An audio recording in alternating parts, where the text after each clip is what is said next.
Jadikan hidup kita berguna, bermakna.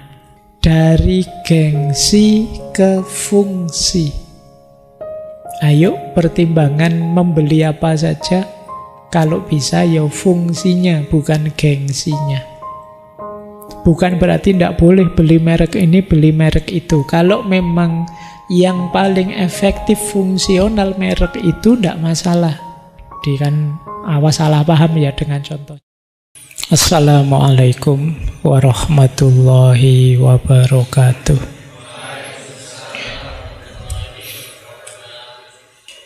Baik, bismillah.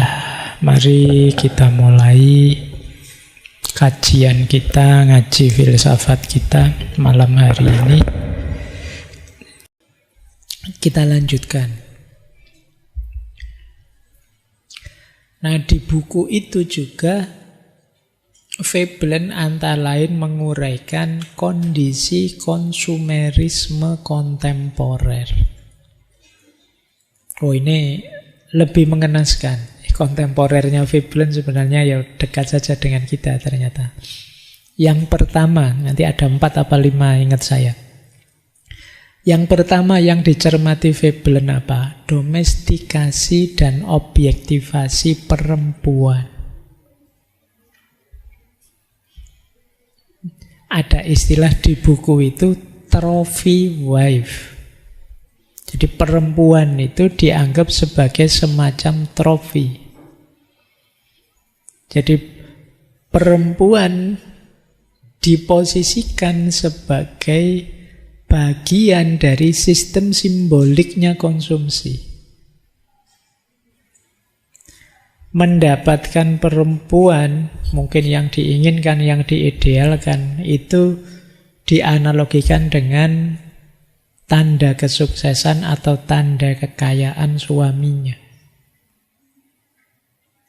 Perempuan itu sering diperlakukan seperti barang atau benda mewah lainnya. Dia dipajang melalui penampilannya, kecantikannya, pakaian mahalnya, dan perhiasannya.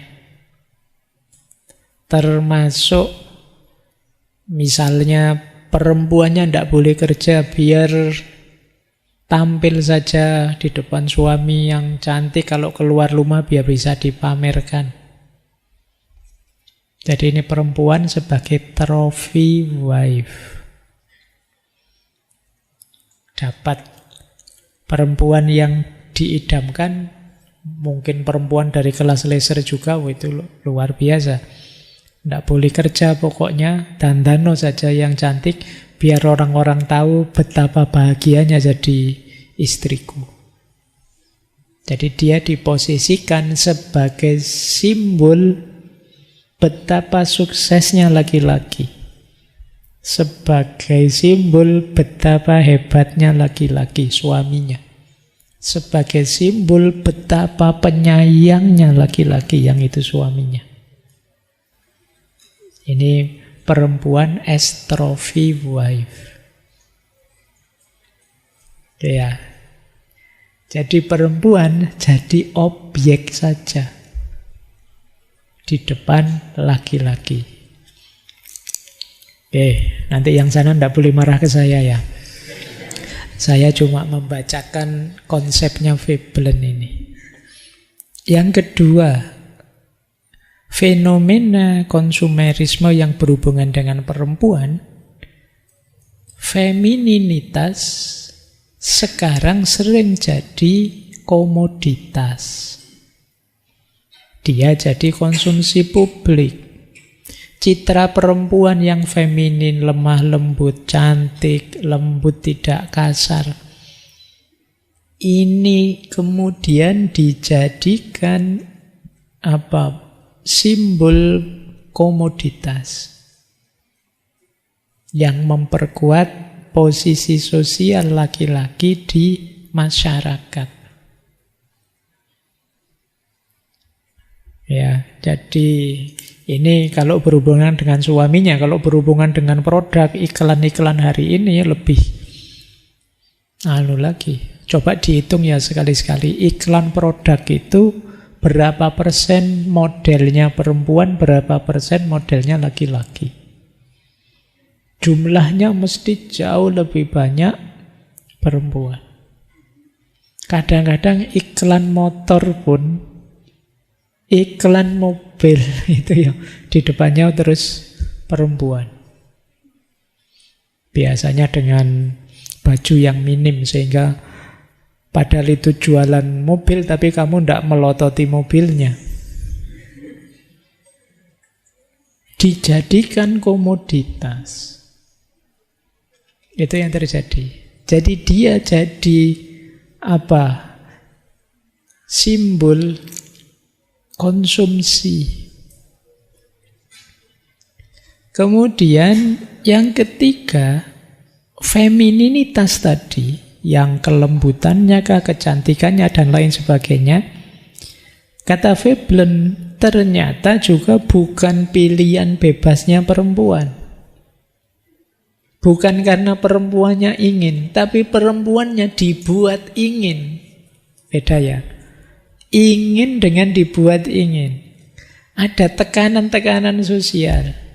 Ada provokasi, propaganda. Cantik itu begini loh. Anggun itu seperti ini loh. Lembut itu begini loh. Itu dari luar. Padahal dia maunya tidak begitu, tapi terus dimasuki standar-standar dari luar dirinya, sehingga dia tidak otonom dalam mendefinisikan dirinya. Dia tidak mandiri membaca dirinya. Nah, ini fenomena komodifikasi perempuan. Jadi pada intinya kemudian secara umum dalam tanda petik lebih banyak diperlakukan seperti barang yang menegaskan status dominasi dari laki-laki, suaminya. Baik, kita lanjutkan biar tidak lama-lama di sini. Terus, ini banyak sekarang kita ada di sini, olahraga. Padahal nama istilah olahraga itu kan sebenarnya ya untuk kesehatan, aktivitas fisik, permainan kan itu. Tapi sekarang tidak sekedar itu. Olahraga sekarang ya sebagian besar berhubungan dengan konsumsi dan komoditas. Atlet, pertandingan, klub olahraga, itu semuanya komoditas sekarang. Itu loh. Kita juga mengkonsumsi itu. Kita beli tiket, merchandise, langganan siaran. Kita ikut membernya klub ini, klub itu. Ya meskipun kalah terus, tidak apa-apa. Yang penting kita ada di situ. Nanti atlet-atlet olahraga yang top jadi ikon konsumsi, ikon gaya hidup. Nanti 2-3 kali menang sepak bola terus mesti terus dikontrak iklan apa gitu. Sudah masuk ke gaya hidup. Jadi olahraga sekarang jadi komoditas. Ada unsur jualannya. Maka perhatian utama tidak urusan keterampilan skill atau urusan kesehatan. Olahraga kan sebenarnya basicnya untuk permainan dan kesehatan. Tapi unsur itu mungkin sekarang tidak terlalu kelihatan. Yang lebih kelihatan apa? Aspek komoditasnya. Mungkin banyak di antara kalian yang nabung berbulan-bulan hanya untuk beli jersey klub favoritmu. Padahal beli yang 30 ribuan di pasar malam juga ada.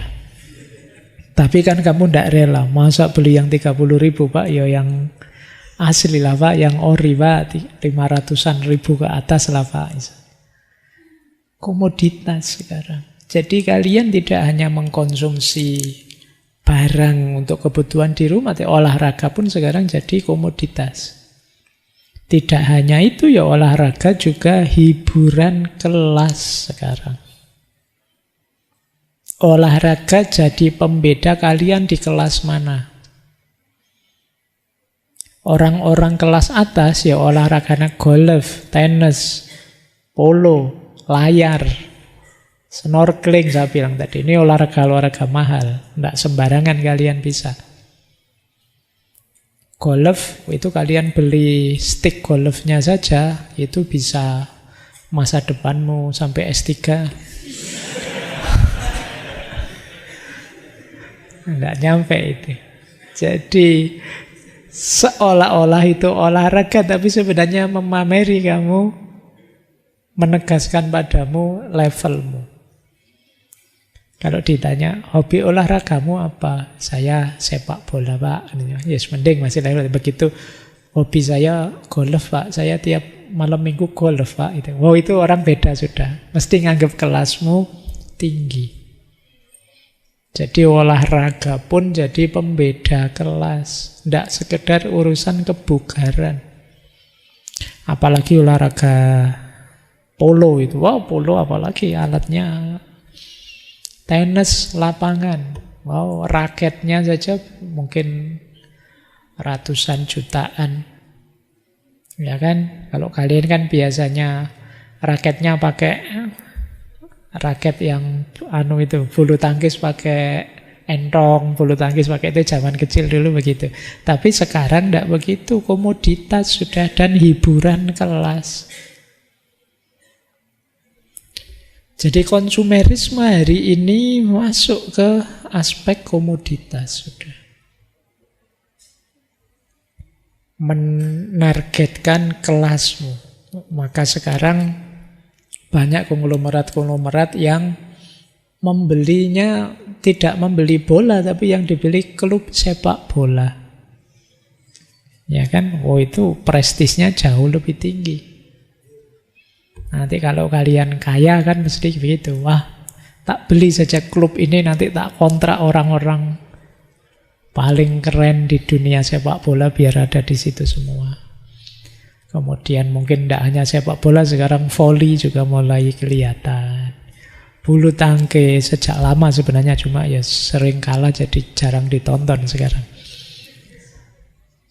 Nah, aspek komoditasnya olahraga. Jadi konsumsi manusia hari ini tidak hanya barang, ternyata juga olahraga. Selain tadi perempuan. Lanjut. Nah, ini tidak boleh tersinggung. Agama.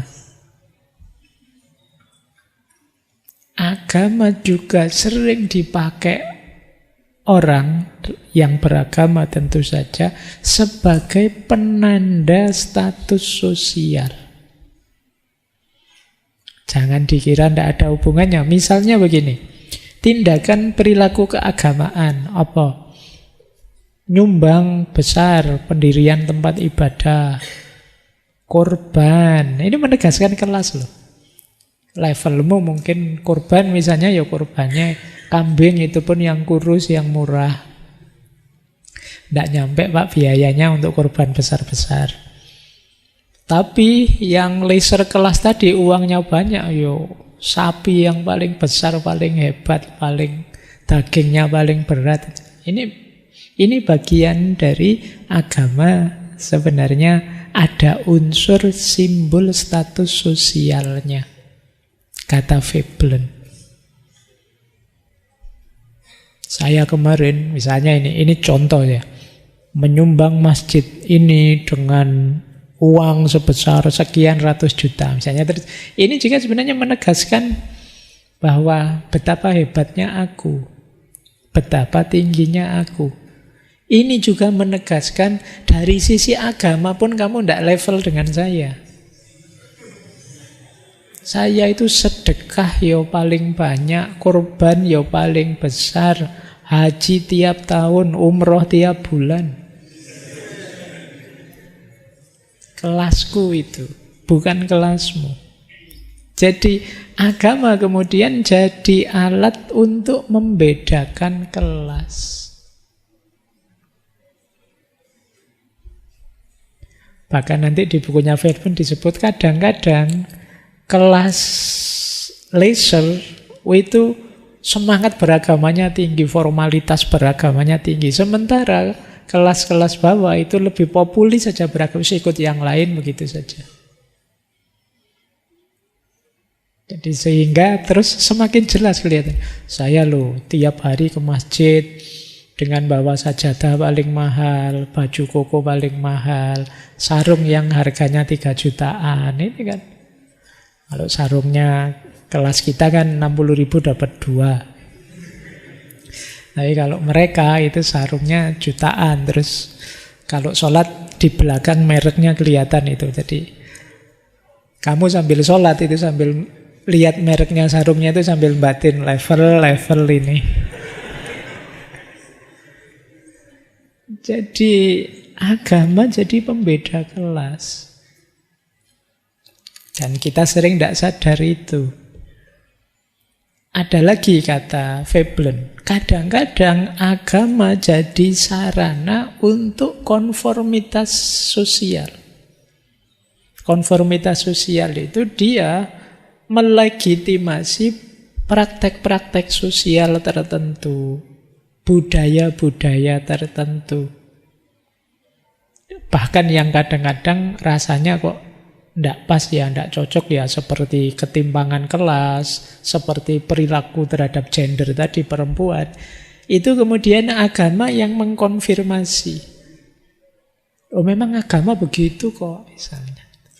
Kita mau bantah gimana? Oh, memang bagi agama orang dermawan itu, nah, sementara kita tidak bisa bersedekah. Terus kita merasa, iya ya berarti saya itu kalah banyak pahalanya sudah sama mereka.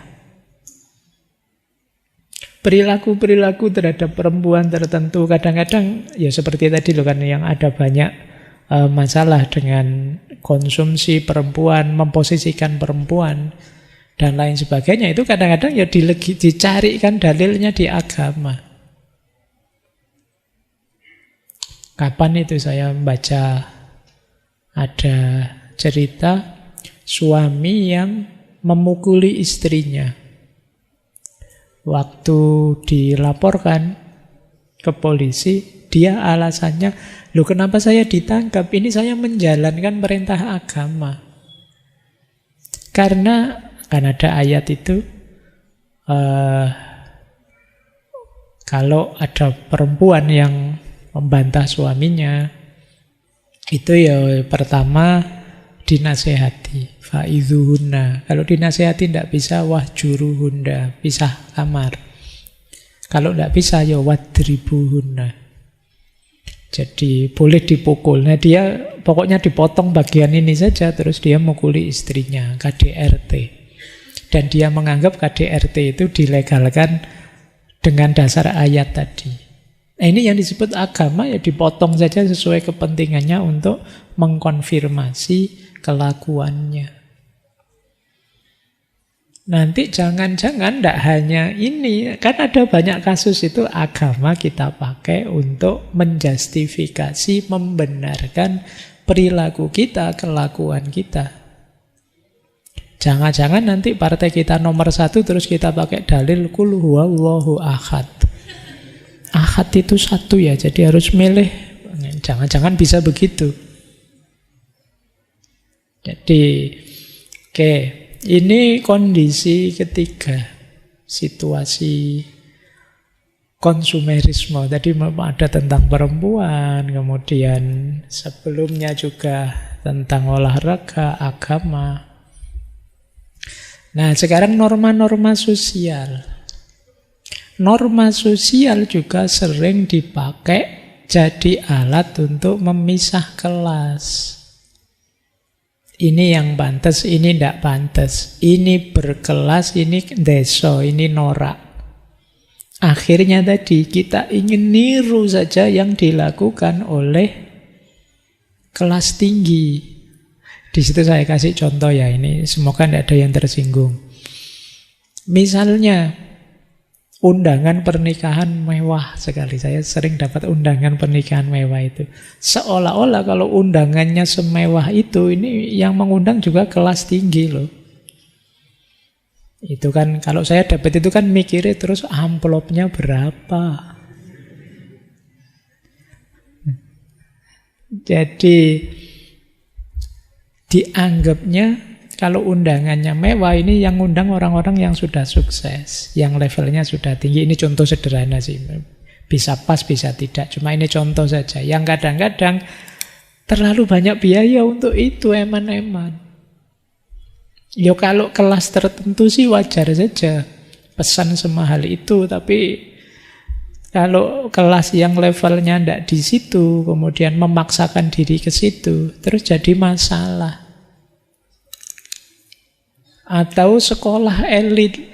Sekarang banyak orang tua memaksakan diri memasukkan anaknya ke sekolah-sekolah elit yang mahal-mahal itu.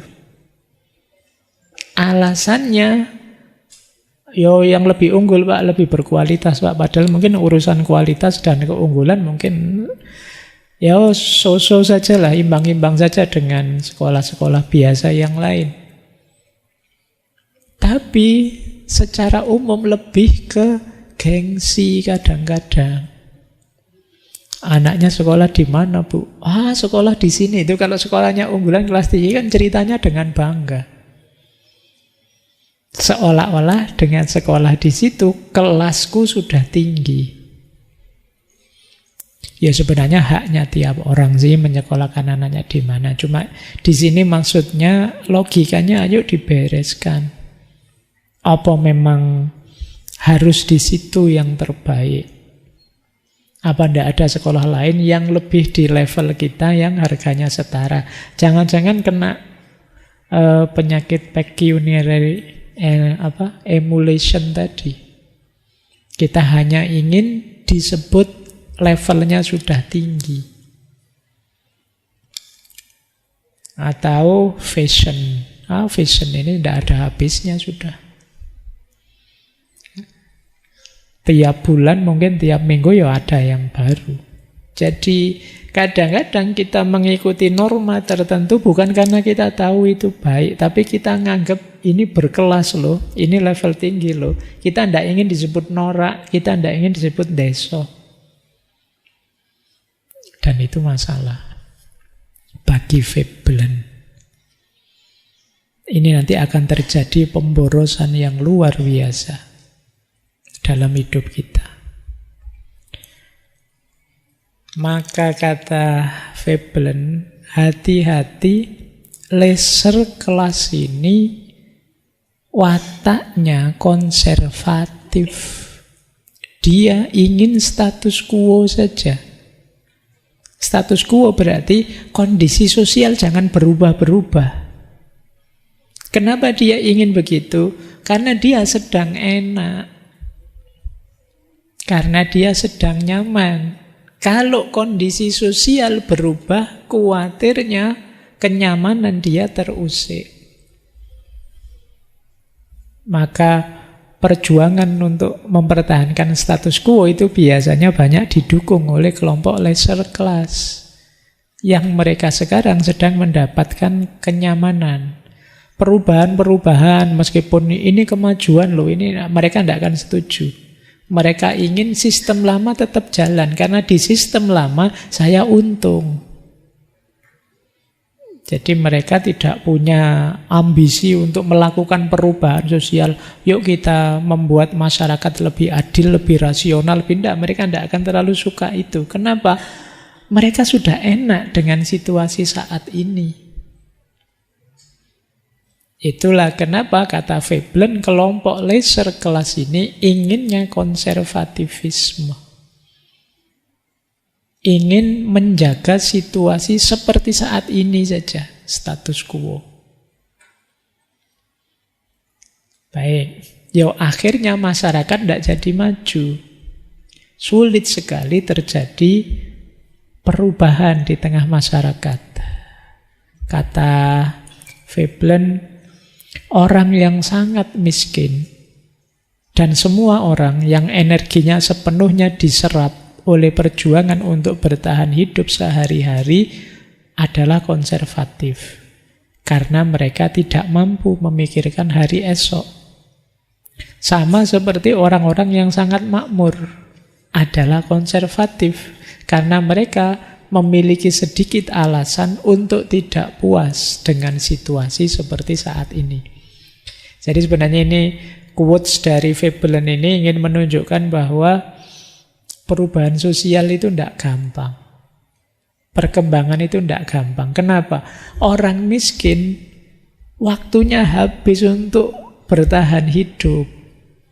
Tidak mungkin mereka ada waktu untuk mikir besok gimana, wong sekarang gimana saja masih bingung mereka. Energinya habis diserap untuk perjuangan hidup, bertahan hidup sehari-hari. Orang yang sangat kaya juga tidak akan memikirkan perubahan, kemajuan. Kenapa? Ya karena mereka sudah enak. Tidak punya alasan ngapain berubah, wong kayak gini saja sudah enak. Ngapain berubah, wong seperti ini sudah makmur. Jadi, maka perjuangan untuk membongkar kemapanan ini perjuangan yang pastinya sangat berat. Kenapa? Antara yang lemah dan yang kuat sama-sama tidak mau berubah, tidak ingin berubah. Kalau yang lemah tidak ada waktu untuk mikir. Kalau yang kaya tidak mau mikir karena sudah enak. Baik, ini penciri yang disebut konservativisme. Saya lanjutkan. Nah, ini ada kalimat yang terkenal sekali dari Veblen. Invention is the mother of necessity. Penemuan baru, invensi, itu adalah induknya kebutuhan. Ini sebenarnya quote menyindir. Jadi saat itu sebelumnya ada pepatah populer, necessity is the mother of invention. Jadi manusia butuh apa, lahirlah penemuan-penemuan. Itu necessity is the mother of invention. Dibalik oleh Veblen, sebenarnya yang terjadi tidak begitu. Tapi invention is the mother of necessity. Kenapa begitu? Karena dalam masyarakat industri kapitalis, mereka bukan memenuhi kebutuhan manusia, tapi menciptakan kebutuhan baru manusia dengan inovasi teknologinya. Jadi teknologi atau produk baru itu sebenarnya sudah ada dulu, baru kita dipaksa untuk membutuhkannya. Mungkin lewat iklan, mungkin lewat promosi, dan lain sebagainya. Jadi pabriknya menciptakan dulu, terus kita diiklani, terus kita kepingin ke sana. Tiba-tiba ada iklan pemutih wajah misalnya. Sebenarnya tidak pernah sih, zaman dulu orang mikir itu wajah itu sudah paket jadilah, itu sudah itu. Tidak pernah mikir gimana lebih putih, tidak pernah ke sana. Tapi begitu tiba-tiba produk itu muncul, kita mulai mikir, iya ya, kalau kulitku putih, wajahku putih, mungkin lebih cakep aku. Mulai mikir ke sana. Sebenarnya kita tidak pingin itu sih, tapi terus jadi mikir ke sana. Dulu orang idealnya sih pinginnya bisa komunikasi jarak jauh begitu saja. Terus muncul HP yang mobile dibawa kemana-mana. Sebenarnya kita tidak membayangkan itu nanti ada radionya, itu nanti ada gamenya, itu nanti ada macam-macam. Inovasinya dari mana? Dari yang punya teknologi duluan. Karena dia ingin terjual banyak, maka ditambahi ini, ditambahi itu. Yang semula kita tidak butuh, tidak perlu, tiba-tiba merasa, iya ya butuh loh ya itu. Kalau tidak ada itu gimana kita? Jadi invention is the mother of necessity. Produk-produk baru, temuan-temuan baru, itu sumbernya kebutuhan. Yang semula kita tidak butuh, sekarang jadi butuh, jadi perlu. Dulu kalian bikin kopi itu ya biasa saja sih, kopi diudek selesai kan. Tapi sekarang dipameri teknologi bikin kopi macam-macam kan sekarang. Barista-barista itu macam-macam. Terus iya ya, kayak gitu mungkin lebih canggih ya, lebih keren ya. Itu invention is the mother of necessity. Ini sebenarnya mengingatkan kita, hati-hati loh ya, jangan mudah termakan promosi, iklan, propaganda. Seolah-olah kita butuh padahal tidak. Akhirnya kita beli dan akhirnya nganggur di rumah. Itulah kenapa di rumah kita, di kamar kita itu kelihatan ruwet sekali, ada banyak barang-barang yang kita juga tidak tahu kenapa kok kemarin kita beli, sekarang mau dibuang kok yo eman. Tidak dibuang, dikasih orang, tapi yo kapan-kapan kalau perlu gimana, itu kebingungan kita hari ini banyak di situ. Kita lupa, invention is the mother of necessity. Kita kemarin kadang-kadang termakan iklan, terus merasa seolah-olah butuh itu. Ternyata ya tidak butuh, sekarang alat apa saja kan ada itu. Membantu meringankan hidup kita, macam-macam dalam segala aspek. Yang namanya sekedar charger, sekedar apa, itu teknologinya macam-macam sekarang. Kita tidak pernah mikir ke sana. Yang mikir ya pengembangnya. Tapi kemudian begitu diproduksi, kita merasa butuh itu. Kita merasa perlu itu. Baik, kalau ini hasil cermatan saya ya. Di bukunya tidak ada, tapi bayangan saya, masyarakat ideal yang diinginkan oleh Veblen itu seperti ini. Jadi yang pertama, masyarakat yang produktif. Jadi nilai seseorang itu tidak diukur dari dia punya apa, tapi diukur dari kontribusi nyatanya. Jadi tidak diukur hartanya berapa, gelarnya apa, keturunan siapa, tidak di situ. Tapi mari melihatnya dari kontribusi nyatanya. Dia memberi apa untuk kebaikan dan perbaikan masyarakat. Yang kedua, menurut saya Veblen karena terlihat sangat kritis tadi terhadap konsumsi yang terlalu pamer, terlalu menyolok dan boros, beliau pasti menginginkan gaya hidup kita itu yang lebih sederhana dan fungsional.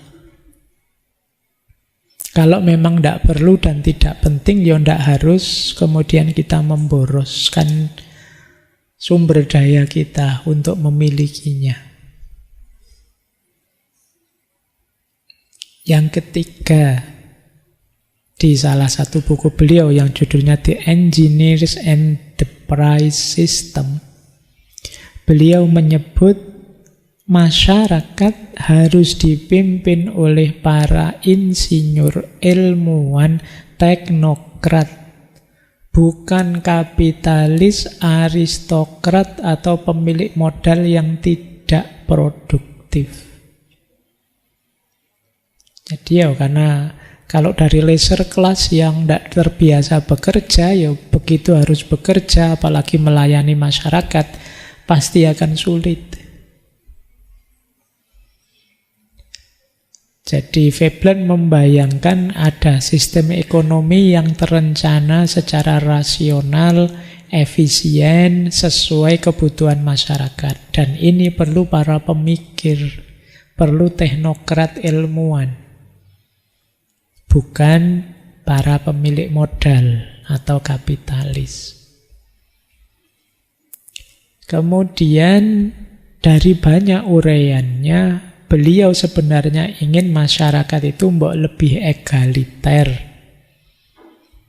Kelas-kelas di masyarakat jangan dilihat dari warisan kekayaannya atau silsilahnya, tapi dilihat dari partisipasi nyatanya dalam kerja dan pengetahuan. Kemudian menurut saya beliau juga ingin ada pergeseran paradigma, perubahan budaya. Dari budaya gengsi ke budaya etos kerja yang rasional.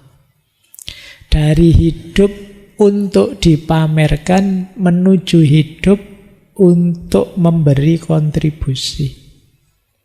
Kalau pakai istilah filsafat bahasa dulu, dari pleasure life menuju meaningful life. Jadikan hidup kita berguna, bermakna.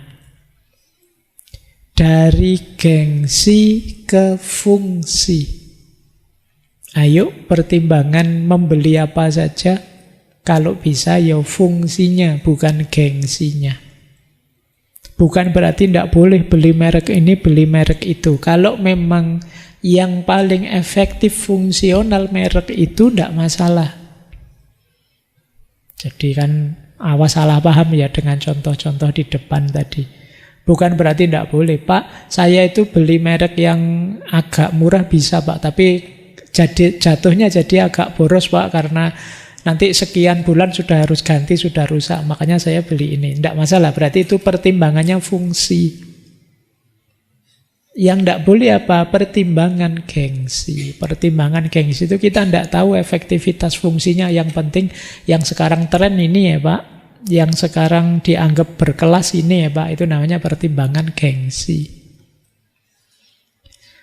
Kemudian dari status simbolik menuju etos yang produktif. Jadi tidak sekedar simbol-simbol, punya gelar alhamdulillah, tapi implikasi dari gelar itu apa? Kita keturunan orang hebat alhamdulillah, tapi terus dengan keturunan orang hebat itu apa yang bisa kita berikan, apa yang bisa kita kontribusikan. Jadi melihatnya dari sini, tidak berhenti di simbol-simbolnya. Oke ya cuma ini kesimpulan saya setelah baca bukunya Veblen. Kalau kita masih saja di kesalahan-kesalahan sebelumnya, ya pada akhirnya kalau secara agama kita banyak dosanya. Oke ya. Saya tutup dengan dosa-dosa leisure class. Biar ada pengajiannya. Sejak tadi tidak ada pengajiannya, sekarang pengajiannya ini. Salahnya di mana leisure class? Yang pertama riya. Pamer itu kan riya. Yang kedua takabur, sombong. Yang ketiga zalim, merendahkan orang. Menganggap yang lain di bawah dirinya. Yang keempat israf, boros. Jadi tentu saja mubadzir, boros itu temannya setan. Yang kelima ihmal, abai, tidak peduli masyarakat, tidak peduli orang miskin, dia ingin menegaskan statusnya saja, ingin meninggikan dirinya saja. Kemudian ikhtikar. Ikhtikar itu menimbun, numpuk-numpuk harta, numpuk-numpuk kekayaan. Dan yang kelima, yang ketujuh, hubbud dunya, cinta dunia. Lupa tanggung jawab, kehambaan dan kekhalifahannya. Ini tidak saya jelaskan satu-satu, teman-teman sudah ngerti. Siapa tahu, ini makanya saya cantumkan, siapa tahu besok bisa dipakai untuk khutbah Idul Adha. Ya, jadi karena di antara maknanya berkorban itu kan menyembelih ego kita. Dan tadi kita lihat penyakit utamanya leisure class itu ego, keakuan, dengan segala variasi negatifnya tadi. Ya riya, ya takabur, ya zalim, ya israf, ya ihmal, ya ikhtikar, dan juga hubbud dunya.